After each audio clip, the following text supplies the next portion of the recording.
السلام علیکم ورحمۃ اللہ وبرکاتہ نحمده ونصلی علی رسولہ الکریم اما بعد فاعوذ باللہ من الشیطان الرجیم بسم اللہ الرحمن الرحیم۔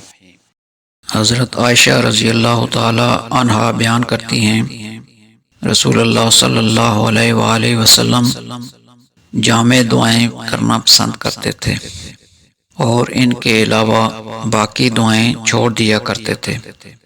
مشکوٰۃ المصابیح حدیث نمبر 2246۔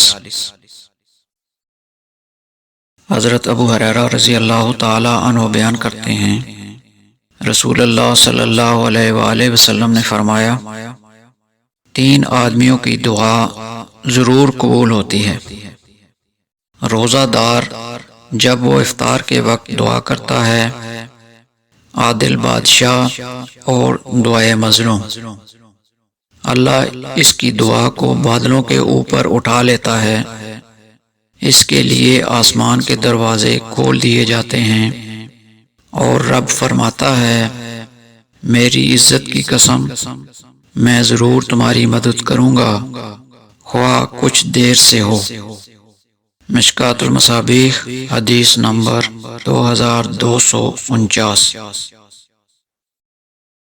حضرت ابو ہریرہ رضی اللہ تعالی عنہ بیان کرتے ہیں رسول اللہ صلی اللہ علیہ وآلہ وسلم نے فرمایا 3 دعائیں ایسی ہیں جن کی قبولیت میں کوئی شک نہیں، والد کی دعا، مسافر کی دعا اور مظلوم کی دعا۔ مشکوٰۃ المصابیح حدیث نمبر 2250۔ حضرت انس رضی اللہ تعالی عنہ بیان کرتے ہیں رسول اللہ صلی اللہ علیہ وآلہ وسلم نے فرمایا تم میں سے ہر شخص کو اپنی تمام ضرورتیں اپنے رب سے مانگنی چاہیے، حتیٰ کہ جب اس کے جوتے کا تسمہ ٹوٹ جائے تو اس کے بارے میں بھی اسی سے سوال کرنا چاہیے۔